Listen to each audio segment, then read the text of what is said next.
20 ሚሊዮን መደለያ አልቀበልም ያለው ገዛኸኝ ተሬሳ ወይንም አዎንታ በርሲሳ እስከ ስድስተኛ ክፍል አዎንታ በርሲሳ በሚለው ስሜ ነበር የምጠራው።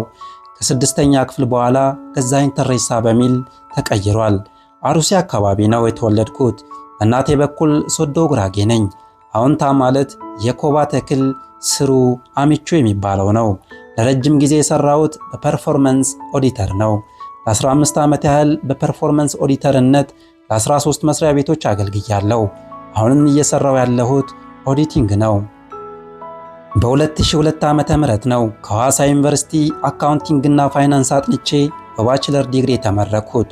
ከዚህ በፊት የሰራሁባቸው መስሪያ ቤቶች ሌብነትን ያለማመዱ መስሪያ ቤቶች ናቸው። መንገዶች ኮንስትራክሽን፣ ኢኮስኮ፣ የኢትዮጵያ ንግድ ሥራዎች ድርጅት ሌብነትን ከውጭ ሀገር አስመጥተው ያከፋፈሉ ናቸው።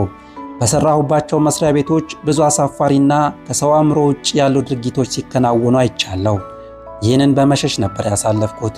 ስሸሻቸው እየተከተሉኝ መጡ። ከሀገር አባረሩኝ። ፊት ለፊት ስጋፈጣቸው መሮጥ ጀመሩ። እያሸነፍኳቸውም ነው። ከጀርባዬ ያለው ሐቅ ብቻ ነው።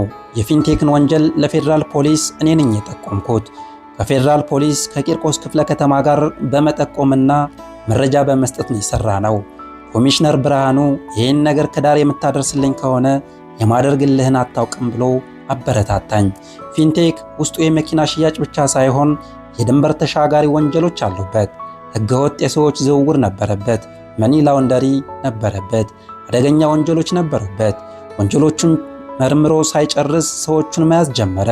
ባለቤቱን ዳንኤል ዮሐንስን ያዘው። ያን ጊዜ ግርማዬ ከሀገር ወጣ። የዜግነት ድርሻዬን በዚህ ደረጃ ነው እየተወጣው ያለሁት። አዎንታ በርሲሳ። ፊንቴክ ማለት ፋይናንስ ቴክኖሎጂ ማለት ነው። የቻይና ካምፓኒ ነው። ስራው ገንዘብ ማዘዋወር ነው እንጂ መኪና ማስመጣት አይደለም። የመኪና አስመጭነት ፍቃድ የለውም። ጅቡቲ ላይ የታዩት መኪናዎች ሸዋሸዋ ናቸው። የተለያዩ ሰዎች ያስመጧቸው እንጂ ፊንቴክ ያስመጣቸው አይደሉም።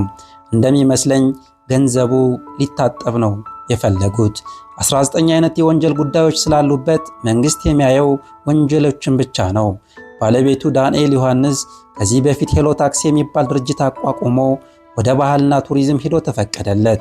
የተለያዩ ባህሪያት በማምጣቱ ግን ተከለከለ። አዎንታ በርሲሳ ይቀጥላል። የነፃ ቀረጥ መብቱን ለሌላ መኪና አስመጪ ድርጅት ሰጠው። በዚህም 401 ሚሊዮን ብር ተላልፏል።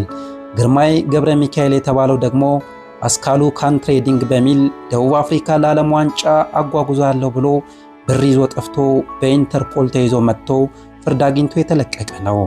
ዳንኤል ዮሐንስ እና ግርማይ ገብረ ሚካኤል 3.5 ሚሊዮን ብር አዋጥተው በ7 ሚሊዮን ብር በጋራ ፊንቴክን መሰረቱ ይለናል።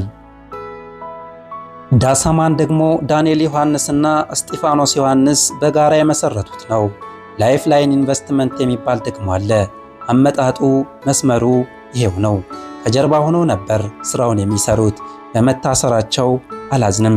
ኢትዮጵያ ውስጥ ሌብነት በሕግ አግባብ ፍርድ ሊሰጠው ይገባል።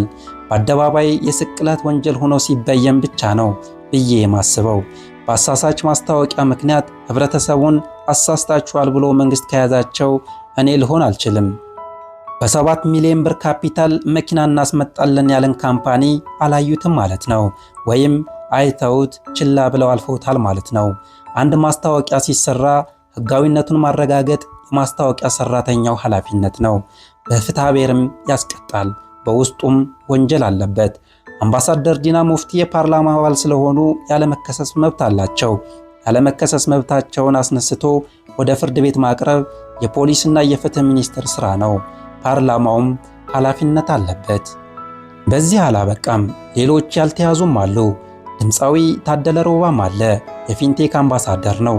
ጋዜጠኛ ትዕግስትም አለች። 2 ቲክቶከሮችም አሉ። እነሱን የመያዝ የመልቀቅ የኔ ፋንታ አይደለም፣ የፖሊስ ፋንታ ነው። ፖሊስ ሊተዋቸው ወይም ሰሞኑን ሊለቀሙ ይችላሉ። አብርሃም ግዛው አንድ ቦታ ላይ ብቻ አልነበረም። ሄሎ ታክሲ ላይ ፊት ለፊት ታየዋለ። ፊንቴክ ኢንቨስትመንት ላይ በየቦታው ታየዋለ። ዳሱማ ትሬዲንግ ላይ እንደገና ታየዋለ። ሳያውቁ ነው ልትለኝ ግን አትችልም። የፖሊስ ሪፖርት እንደሚያመለክተው እያንዳንዳቸው 8 ሚሊዮን ብር የሚያወጣ መኪና ተሸልመዋል። ይሄ ከገንዘብ ውጪ ነው። መንሱር ጀማልን ደጋግሜ ነካካሁት። ደጋግሜ ስነካካው ሚዛኑን ሳተና ተሳደበ። የኔ ድክመት መልኬ ሆኖ ታየው። ተሳደበና ፖሰተ። መንግስት የሚለቀው ከሆነ ተምሮ ሰቃይ ተማሪ ሆኖ ይወጣል የሚል ተስፋ አለኝ። ወንጀልና ክፋት ይለያያል። በዚህ ጉዳይ ብራቸውን ከተበሉ ሰዎች ውስጥ ቂርቆስ ክፍለ ከተማ ራሱን አንቆ የገደለ ሰው አለ። ከዚህ ሰውዬ ጀርባ ልጆች አሉ፣ ቤተሰብ አለ። አንደኛው ኩላሊቱን ዲያሊሲስ የሚያደርግ ነው። ማስታወቂያ የፍትሐ ብሔር ጉዳይ አይደለም። እስከ 5 ዓመት ሊያሳስር ይችላል።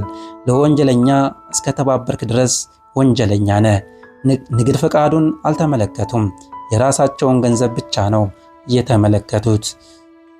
አዎንታ በርሲሳ አሁንም በዚህ አላቆምም። ሰራዊት ፍቅሬ ከዚህ በፊት ሲኖትራክ ይመጣላቸዋል ብሎ ገንዘባቸውን የተበሉ ሰዎች ብዙ ናቸው።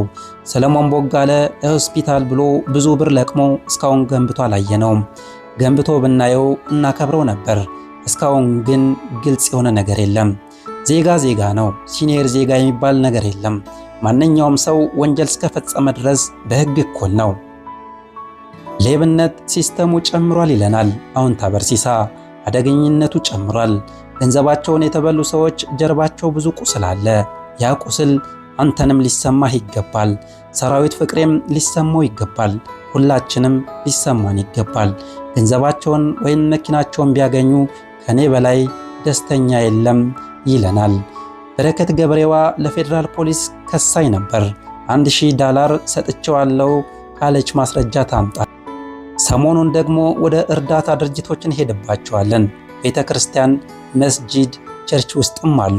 ከሚገባው በላይ የሚያከብሩኝና የሚወዱኝ ሰዎች አሉ። የእነሱን ቃል ጠብቄ እሄዳለሁ። ስራዬ ከመንግስት ጋርም ሆነ ከፓርቲ ጋር ምንም አይነት ግንኙነት የለውም። የኔን ኮንተንት እንዴት ስህተት ብታገኝበት እዚህ ሰፈር ለአንዴና ለመጨረሻ ጊዜ ነው የምባረረው።